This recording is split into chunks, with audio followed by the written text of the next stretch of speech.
ولا تموتن إلا وأنتم مسلمون وقال أيضا يا أيها الذين آمنوا إن تنصروا الله ينصركم ويثبت أقدامكم Amma ba'du. Hadirin jamaah salat maghrib, jamaah Masjid Darussalam Kampung Sendangayu, jamaah taklim atau bapak-bapak, ibu-ibu yang insyaallah semuanya yang hadir di sini mendapatkan rahmat dan hidayahnya dari Allah Subhanahu wa taala. Amin. Alhamdulillah Rabbil Alamin. Marilah kita senantiasa memanjatkan rasa puja serta puji syukur kita kepada Allah Subhanahu wa taala yang dimana sampai malam ini, sampai detik ini Allah Subhanahu wa taala masih senantiasa memberikannya kepada kita. Jadi jamaah yang dirahmati Allah Subhanahu wa taala, jadi sepatutnya kita sebagai ciptaannya Allah, hambanya Allah, kita itu sebenarnya dituntut harus selalu bersyukur, Bapak Ibu sekalian. Dituntut untuk selalu bersyukur, dan kemudian ucapan yang mungkin harus kita sering ucapkan yakni kalimat thayyibah, yakni kalimat alhamdulillahirabbil alamin. Karena apa Bapak Ibu jemaah sekalian? Karena kita hidup ini adalah dari Allah Subhanahu wa taala. Kita bisa jalan, kita bisa makan, kita bisa naik motor, kita bisa ke ladang mencari nafkah, itu dari Allah Subhanahu wa taala, dari Allah Subhanahu wa taala. Jadi semua yang kita lakukan ini adalah sebenarnya kekuatannya Allah Subhanahu wa taala. Jadi kita yang itu tadi sebenarnya harusnya tidak pernah luput atau tidak pernah lepas dari selalu mengucapkan kalimat alhamdulillahirabbil alamin. Segala puji bagi Allah, Rabb semesta alam.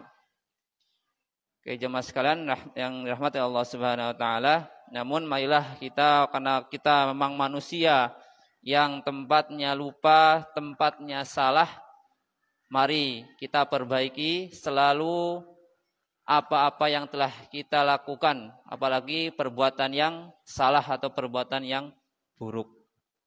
Maka sebab itu jamaah sekalian, mari saya mengajak kepada pribadi saya, kepada jamaah sekalian yang hadir, mari kita untuk selalu dan selalu meningkatkan rasa syukur kita kepada Allah Subhanahu wa taala. Janganlah sampai bosan kita mengucapkan kalimat hamdalah, kalimat alhamdulillah di dalam apa yang telah kita dapatkan, apa-apa yang telah kita terima, baik itu dari kesehatan, harta dan yang lain-lainnya.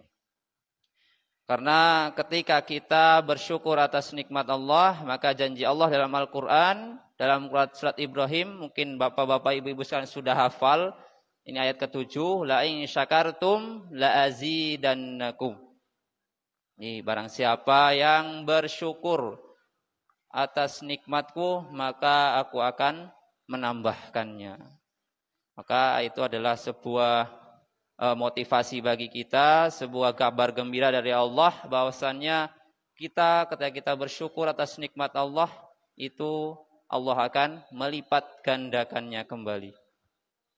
Dan marilah kita berdoa kepada Allah agar selalu diri kita ini menjadi golongan orang-orang yang pandai bersyukur atas nikmat Allah Subhanahu wa taala. Amin amin ya rabbal alamin. Jamaah taklim yang dirahmati Allah Subhanahu wa taala, salawat beringkan salam tak lupa marilah kita haturkan kepada siapa? Kepada orang yang paling luar biasa, orang yang terhebat, yakni Nabi Muhammad sallallahu alaihi wasallam. Beliau ini luar biasanya karena apa, Pak? Karena kebiasaannya. Karena dari kecil beliau itu sudah terbiasa yang baik-baik, maka setelah diangkat menjadi nabi dan rasul lebih baik lagi. Maka oleh sebab itu ketika kita ingin menjadi orang yang baik, maka kita belajar dari sekarang untuk menjadi baik. Insya Allah kita akan menjadi kedepannya menjadi orang yang baik. Dan kita mencontoh Rasulullah Shallallahu Alaihi Wasallam. Karena beliau ini sudah memperjuangkan umatnya yang dulunya berada di alam kegelapan, alam kebodohan. Namun di sini tanda kutip kebodohannya itu bukan otaknya bodoh, Pak. Otaknya itu pintar semua, mencari dunia pintar, ilmu apapun pintar. Namun dia mereka itu zaman dulu itu yang bodohnya adalah perihal keyakinan, perihal keimanan kepada Allah Subhanahu Wa Taala, tauhidnya. Maka setelah datangnya Rasulullah memperbaiki, maka alhamdulillah Rasulullah membawa umatnya dari alam kegelapan, alam kebodohan menuju alam yang terang benderang, minaz zulumati ilan nur, yakni alam yang penuh cahaya, penuh hidayah, penuh petunjuknya Allah, yakni adalah agama Islam atau ad-dinul Islam. Maka kita bersyukur kembali Bapak Ibu sekalian karena kita sampai sekarang masih diberi nikmat iman dan Islam. Itu sangat luar biasa. Jadi marilah kita pertahankan keimanan kita sekarang ini sampai meninggal. Karena modal kita masuk surga Bapak Ibu sekalian itu loh, cuman walaupun dosa kita banyak, nanti ketika sudah meninggal mungkin kemudian masuk ke alam kubur, alam barzah, dan nanti sampai kiamat dibangkitkan kembali, kita masuk neraka, maka nanti walaupun keimanan kita kecil, itu akan modal kita untuk masuk surga.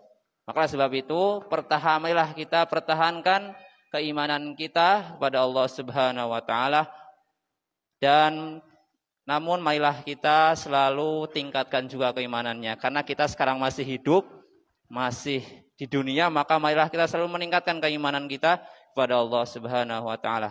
Dan jangan sia-siakan perjuangan Rasulullah dulu Bapak Ibu sekalian yang telah memperjuangkan umatnya.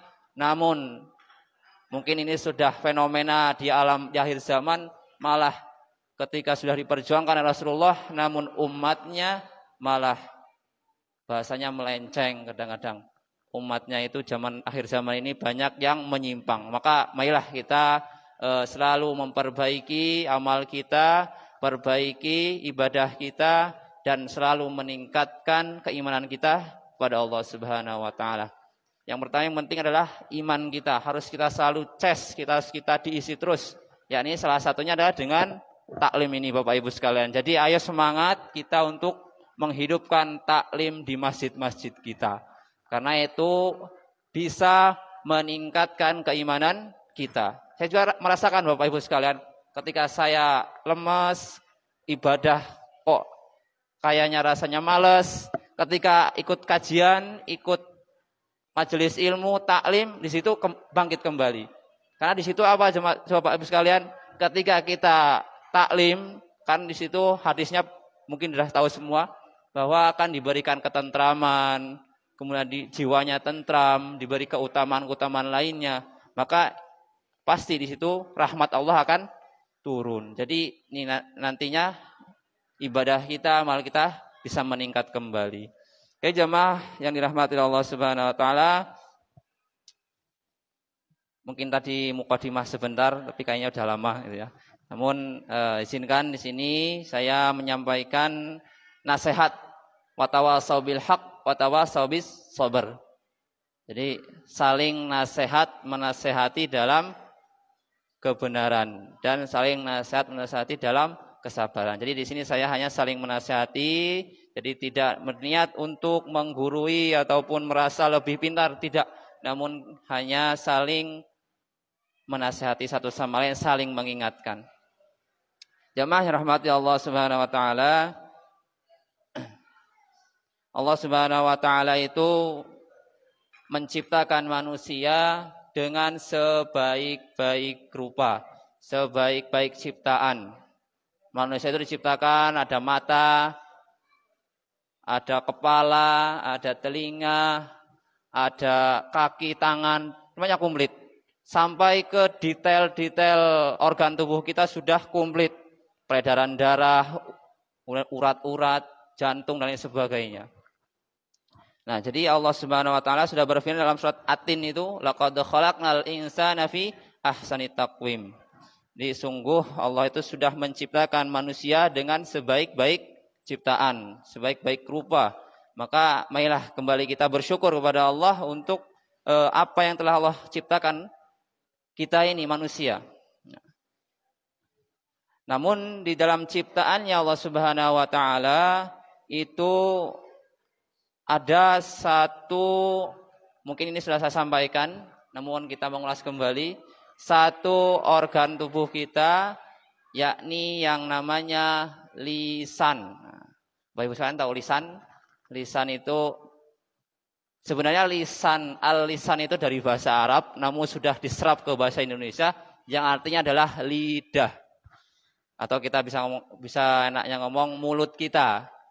Nah, dalam Al-Quran, surat Al-Balad ayat 8-9 yang berbunyi, Alam naj'al lahu ainain wa lisanan wa syafatain.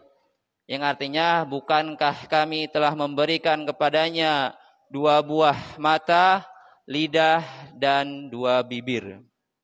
Quran surat Al-Balad ayat 8-9. Nah, yang ingin saya sampaikan ini mengenai tentang lidah. Walisana wasyafatain, walisana, tentang lidah ataupun mulut. Nah, jemaah rahmati Allah Subhanahu wa taala.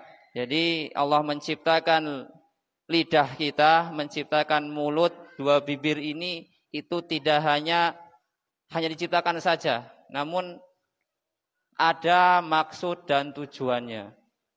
Jadi kita tidak menggunakannya seenak kita, menggunakannya semau kita. Namun karena di Islam itu sudah sempurna, karena Islam itu sudah kafah, sudah sempurna, sampai perihal mulut kita pun diatur, perbuatan kita diatur, kemudian dan lain sebagainya. Kita masuk WC diatur, kita mau masuk masjid diatur, semuanya sudah ada aturannya. Maka dikatakan Islam itu kafah, maka memang karena sudah mencakup semua aspek kehidupan manusia. Nah, kembali jamaah rahmatullah subhanahu wa ta'ala mengenai tentang lisan. Jadi ada tujuannya lisan itu diciptakan untuk manusia. Jadi Allah juga memerintahkan di dalam Al-Quran, yaitu surat Al-Ahzab ayat 70-71 yang berbunyi, Ya ayyuhalladzina amanu taqullaha wa qulu qawlan syadida yuslih lakum a'malakum wa yaghfir lakum dzunubakum wa may yuti'illaha wa rasulahu faqad faza fawzan 'azima. Jadi Bapak Ibu sekalian, yang artinya, wahai orang-orang yang beriman, bertakwalah kamu kepada Allah dan ucapkanlah perkataan yang benar. Niscaya Allah akan memperbaiki amal-amalmu dan mengampuni dosa-dosamu. Dan barang siapa menaati Allah dan Rasul-Nya, maka sungguh dia menang dengan kemenangan yang agung. Quran surat Al-Ahzab ayat 70-71. Dalam ayat ini tadi Allah Subhanahu wa taala berfirman kepada orang-orang yang beriman. Siapa orang beriman itu? Orang yang percaya kepada Allah Subhanahu wa taala, yang yakin keberadaannya Allah Subhanahu wa taala. Yang insyaallah kita di sini semua beriman kepada Allah Subhanahu wa taala. Kemudian setelah itu disuruh kepada orang yang beriman, maka orang beriman itu disuruh untuk bertakwalah kamu kepada Allah. Bertakwalah. Mungkin definisi takwa yang mungkin kita sudah ketahui, yakni berusaha menjalankan perintah-perintah Allah dan juga berusaha menjauhi sejauh-jauhnya larangan Allah Subhanahu wa taala. Itu takwa. Maka sebab itu orang yang bertakwa itu dibimbing oleh Allah Subhanahu wa taala untuk menjauhi segala larangannya. Nah, kemudian dan ucapkanlah perkataan yang benar. Ketika sudah bertakwa dalam ayat ini, kita dituntut, diperintahkan oleh Allah untuk mengucapkan ucapan yang benar. Qaulan syadidah. Perkataan yang benar, yang lurus, yang tidak buruk, perkataan baik. Niscaya, nah ini keuntungan yang kita dapatkan Bapak Ibu sekalian, niscaya Allah akan memperbaiki amal-amal kita, amal-amalmu, dan mengampuni dosa-dosamu. Setelah amal kita diperbaiki, amal kita sudah sesuai dengan syariat, yang insya Allah itu menjadi pahala. Kemudian Allah pun mengampuni dosa-dosa kita. Nah, jadi itu keuntungan yang kita dapatkan. Maka oleh sebab itu, jemaah sekalian, dalam ayat ini Allah berfirman kepada orang yang beriman, menyeru kepada orang yang beriman untuk bertakwa dan berkatalah yang benar, yang baik dan yang lurus. Ini jemaah rahmat Allah Subhanahu wa taala, itu perintah dari Allah langsung. Ketika Allah Subhanahu wa taala memerintahkan, di situ pasti ada hikmah-hikmahnya yang kita dapatkan. Kemudian itu perintah dari Allah. Kemudian dari hadis Rasulullah SAW yang berbunyi, yang artinya seorang muslim adalah seseorang yang orang muslim lainnya selamat dari gangguan lisan dan tangannya. Hadis riwayat Al-Bukhari. Kemudian di hadis yang bunyinya sama, ada seorang laki-laki bertanya kepada Rasulullah SAW, siapakah orang muslim yang paling baik?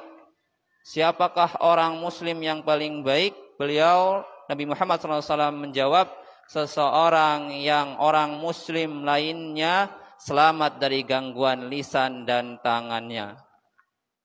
Nah, jadi jamaah yang dirahmati Allah Subhanahu wa taala, dalam dua hadis ini yang dikatakan seorang muslim, orang yang muslim itu orang yang beriman kepada Allah Subhanahu wa taala, yaitu seseorang yang orang muslim lainnya selamat dari gangguan lisannya dan tangannya. Nah, ini mungkin kita saling mengoreksi diri pribadi saja Bapak Ibu sekalian. Saya gimana ya kemarin-kemarin, apa sudah terhindar dari perkataan yang buruk kepada orang lain? Nah, itu kita koreksi masing-masing saja. Di sini saya menyampaikan saja, namun kita sambil merenungi, sambil bermuhasabah, saling mengoreksi diri sendiri. Mungkin ketika ngobrol, mungkin ketika berbincang-bincang, kita mengucapkan perkataan yang buruk. Mungkin ketika ngobrolnya lagi seru-serunya, sampai keluar bahasa yang kotor, bahasa yang buruk. Kemudian mungkin ini bukan menyudutkan ibu-ibu ya.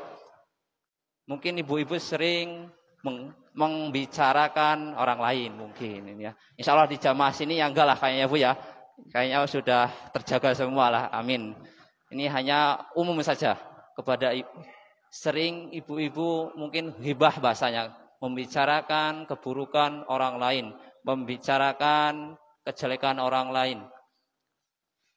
Nah, ini salah satu perkara yang sangat serius ibu-ibu sekalian, Bapak Ibu sekalian jamaah taklim, mengenai tentang berkata yang baik.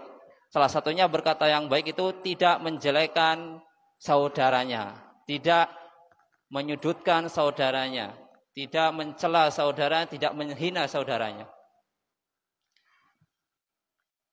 Mengenai tentang misal ngobrol dan lain sebagainya, dalam hadis itu dikatakan ada seorang sahabat yang bertanya, bagaimana mungkin bahasa kitanya ya Bu, Bapak Ibu sekalian, ketika saya gitu kan ngobrol perkara tentang orang lain, namun perkataan itu benar ada padanya, artinya memang dia itu jelek, kita obrolkan, kita perbincangkan, maka itu disebut ghibah.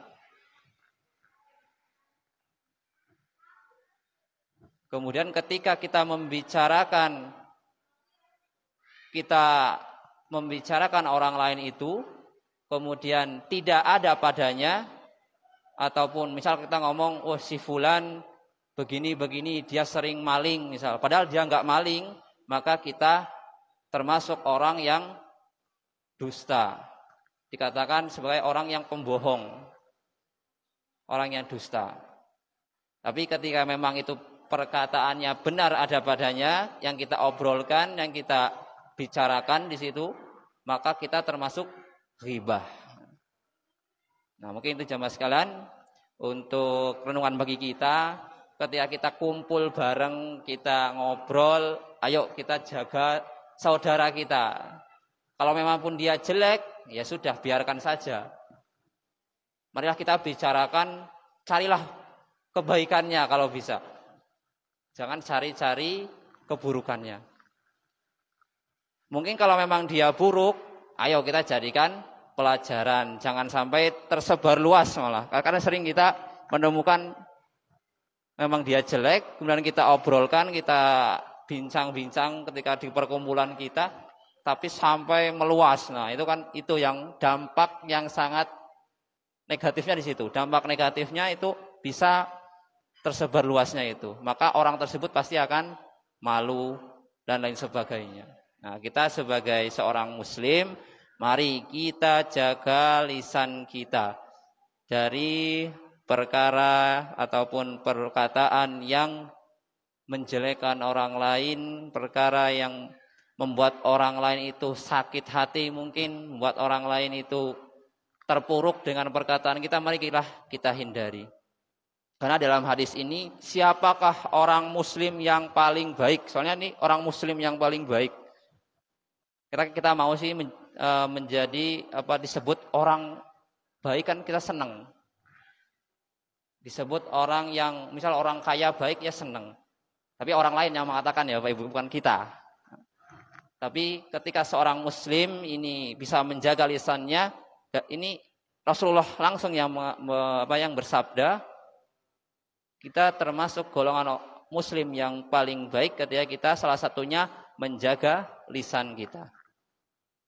Menjaga lisan kita, tidak membicarakan keburukan orang lain, menghina orang lain, dan lain sebagainya. Oleh sebab itu, Bapak Ibu sekalian, marilah kita hindari perkumpulan ataupun komunitas yang di situ membicarakan kejelekan orang lain. Marilah kita hindari sejauh-jauhnya. Karena kita orang yang beriman kepada Allah, yang bertakwa kepada Allah, maka marilah kita jauhi sejauh-jauhnya larangan Allah Subhanahu wa taala. Kemudian jamaah rahmati Allah Subhanahu wa taala, dalam hadis lain dikatakan dari Rasulullah SAW yang diriwayatkan oleh Imam Bukhari, barang siapa yang beriman kepada Allah dan hari akhir, kalau bahasa Arabnya wa man kana yu'minu billahi wal yaumil akhir, maka berkatalah yang baik atau diam. Falyaqul khairan aw liyasmut. Jadi wa man kana yu'minu billahi wal yaumil akhir falyaqul khairan aw liyasmut. Barang siapa yang beriman kepada Allah Subhanahu wa taala dan hari akhir. Hari akhir itu nanti di akhirat ya Bu, hari pembalasan. Maka berkatalah yang baik. Dan Rasulullah memberikan solusi. Ketika kita sudah bisa berkata baik, mungkin kita sudah aman ketika kita sudah memulai membiasakan berkata baik dan berkelanjutan. Namun dikala kita menemukan situasi, menemukan kondisi di mana kita misalnya tadi kumpul dengan orang yang sering ghibah, misalnya orang yang sering menjelekkan orang lain, orang yang sering berkata kotor, maka di sini dalam hadis ini solusinya adalah diam. Kalau kita memang, nah ini tanda kutip Bapak Ibu sekalian, kalau kita memang nggak bisa berucap baik, kita belum bisa menasehatinya, kita belum bisa memberikan arahan, karena kita mungkin takut, takut dicela, malah takut dihina, malah dikucilkan. Nah, ini solusinya adalah kita diam, sudah cukup. Karena kita memang belum mampu. Mungkin di bapak-bapak mungkin nanti kumpul, ini membicarakan tentang ini yang jelek-jelek. Saya mau masuk ke situ, mau menasihati, saya belum mampu, saya takutnya nanti dikucilkan, nanti diusir, dan sebagainya. Maka kita gabung di situ, ya diam saja, jangan ikut obrolan yang seperti itu. Nah, jadi solusinya adalah diam. Karena itu termasuk perihal keimanan kita kepada Allah Subhanahu wa taala. Karena yang diseru di sini yang dikatakan barang siapa yang beriman kepada Allah dan akhir. Jadi ketika kita beriman, ya sudah, ayo kita laksanakan. Tapi memang banyak rintangannya, banyak halangannya. Namun kita sedikit demi sedikit lah, ayo kita melaksanakannya. Hadirin jamaah yang rahmati Allah Subhanahu wa taala, itu tadi perintah dari Allah dan Rasul-Nya mengenai tentang kita diperintahkan untuk menjaga lisan kita. Mari kita berbicara yang baik, berbicara yang sesuai yang diperintahkan Allah dan Rasul-Nya. Nah, itu yang pertama, mengenai tentang perintah dari Allah Subhanahu wa taala dan Rasul-Nya. Kemudian yang selanjutnya, ketika kita sudah bisa, ini Bapak Ibu, ini ilustrasi saja. Misal kita sudah bisa melaksanakan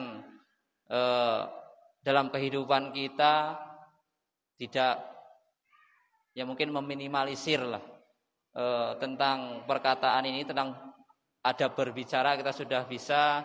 Mungkin kepada teman kita sudah hilang mungkin perkataan yang kotornya. Ketika kumpul pun tidak membicarakan orang lain, tidak berkata yang kotor. Setelah itu Allah Subhanahu wa taala melalui Rasul-Nya memberikan faidahnya, memberikan hikmahnya, memberikan sebuah keutamaan kepada orang-orang yang sudah bisa menjaga lisannya. Dalam hadis Al-Bukhari, Imam Bukhari, yang artinya barang siapa yang bisa memberikan jaminan kepada saya, artinya ini daripada Rasulullah, untuk menjaga apa yang ada di antara dua janggutnya dan dua kakinya, maka kuberikan kepadanya jaminan masuk surga. Hadis riwayat Al-Bukhari. Dalam hadis ini dikatakan tadi di antara dua janggutnya, berarti di antara kumis dan janggut, dagu. Di dagu itu kan ada janggut, bulu, rambut, dan di atas mulut kan ada kumis biasanya. Nah, itu ketika kita sudah, artinya lisan, mulut kita sudah bisa menjaganya, maka ini Rasulullah langsung, ya Bapak Ibu sekalian, yang memberikan sebuah keutamaannya, kabarnya, maka insya Allah ini dijamin 100%. Kita diberikan kepada kita jaminan masuk surganya Allah Subhanahu wa taala. Mungkin Bapak Ibu sekalian pernah mendengar tentang tapi dari hadis-hadis Rasulullah, cerita-cerita mengenai tentang surga. Surga itu tidak bisa kita bayangkan bagaimana indahnya, bagaimana enaknya di dalam surga. Maka oleh sebab itu, mari ketika kita ingin masuk surga, salah satunya ya kita menjalankan ibadah kepada Allah Subhanahu wa taala. Menjalankan ibadah, ini salah satunya ibadah juga Bapak Ibu sekalian, ketika kita bisa menjaga lisan kita ini dengan baik. Ini harus kita garis bawahi ya Bapak Ibu sekalian, ibadah itu tidak hanya sholat, tidak hanya puasa, tidak hanya zakat, sedekah, kemudian haji. Namun ibadah itu banyak, enggak 1, 2, 3. Jadi apa-apa yang kita niatkan untuk Allah Subhanahu wa taala, maka itu termasuk ibadah. Salah satunya kita bisa menjalankan perintah Allah dan Rasulnya mulai tentang menjaga lisan ini adalah ibadah kita. Ketika kita menjalankannya, maka insya Allah ini jadi amal ibadah kita. Kita bisa menjaga lisan kita di keseharian kita, sudah baguslah dengan tetangga, dengan saudara. Insya Allah ini menjadi amal ibadah kita. Oleh sebab itu, jemaah sekalian, marilah kita mengoreksi diri pribadi. Bagaimana di dalam kehidupan kita. Mungkin Bapak Ibu sekalian sudah berkeluarga. Contoh kecil saja Bapak Ibu sekalian di dalam keluarga. Apa kita sudah bisa menggunakan kata-kata yang baik untuk mungkin anak-anak Bapak sekalian atau Ibu sekalian. Misal mau disuruh membeli apa ataupun disuruh apa, apakah kita sudah menggunakan perkataan yang baik? Ketika ngobrol dengan suaminya atau istrinya, apakah kita sudah menggunakan bahasa yang baik? Dan apalagi dengan tetangga kita. Tetangga ini harus kita muliakan Bapak Ibu sekalian. Jangan sampai kita dengan tetangga kita bermusuhan, dengan tetangga kita saling menjauh, jangan.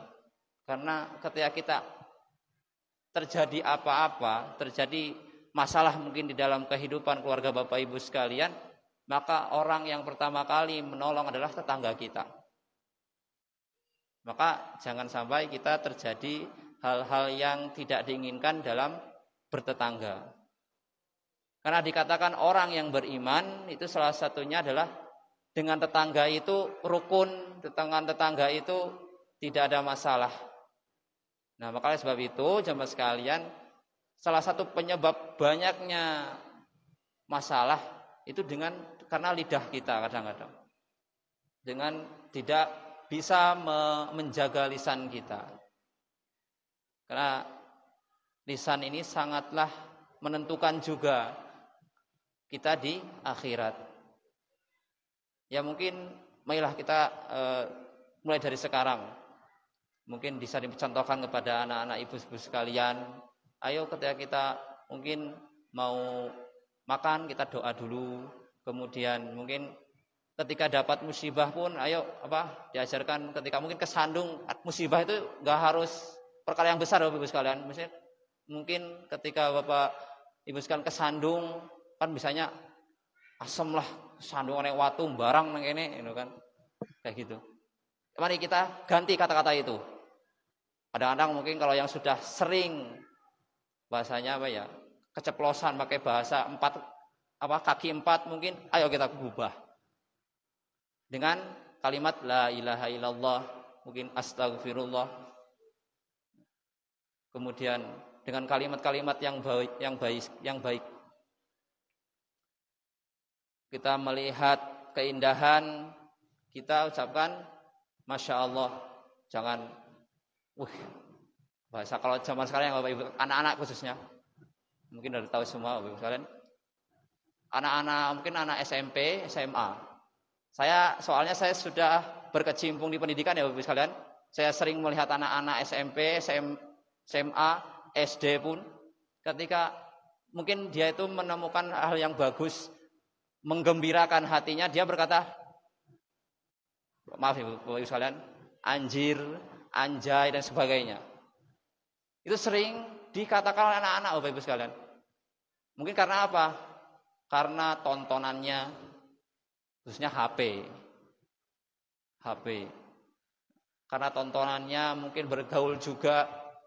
Kemudian HP itu lihat video-video yang mungkin aneh-aneh dan kemudian ngegame. Nah, sudah megang HP, ngegame, nonton yang aneh-aneh ya sudah.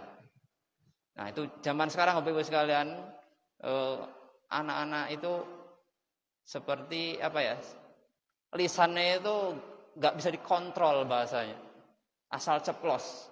Nah, ini mungkin peran kita bersama.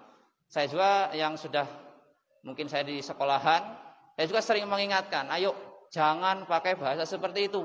Hilangkan. Mungkin di sekolah bisa menjaga ketika ada gurunya, ketika ada yang mengawasi. Namun ketika di luar, di rumah, nah ini mungkin bisa terulang lagi. Maka ini adalah peran kita bersama untuk menyelamatkan generasi-generasi yang akan datang. Jamaah rahmati Allah Subhanahu wa taala. Jadi penting sekali kita untuk menjaga lisan kita, karena ini juga menentukan apa yang kita dapatkan di akhirat. Mungkin ibadah kita sudah bagus memang, mungkin ibadah sholat kita sudah teratur, sudah di masjid, namun lisan kita belum bisa menjaga, maka di situ dipertanyakan sholatnya udah benar apa belum. Maka harus seimbang Bapak Ibu sekalian, ketika sholat, kita puasa, zakat dan sebagainya, lisan kita, ayo kita jaga bersama. Karena ini lisan ini bisa dikatakan kalau ada istilah lidahmu atau mulutmu adalah harimaumu. Lisan itu bagaikan pedang bermata dua. Kadang-kadang buruk, apa banyak buruknya. Oleh sebab itu, mari kita sama-sama untuk perbaiki lisan kita. Ayo, mungkin itu tadi ketika mendapatkan sebuah musibah, kesandung, ayo kita ganti dengan bahasa yang baik. La ilaha innalillahi astagfirullah, seperti itu. Nah, ketika kita sudah terbiasa, karena tadi kebiasaan itu karena terbiasa. Kalau nggak dibiasakan ya nggak akan bisa. Maka sebab itu jemaah sekalian harus kita biasakan. Mungkin hanya itu dapat saya sampaikan Bapak Ibu sekalian. Kembali saya sampaikan ini bukan untuk menggurui, tapi ini kita saling menasihati satu sama lain. Dan semoganya apa yang saya sampaikan ini saya juga bisa melaksanakannya, bisa mengamalkannya di kehidupan sehari-hari dan juga kepada Bapak Ibu sekalian. Mungkin itu dapat saya sampaikan, dan kurang lebihnya saya mohon maaf. Pada Allah saya ucapkan astagfirullahaladzim. Sahiri nun wal qalami wa ma yasturun. Assalamualaikum warahmatullahi wabarakatuh.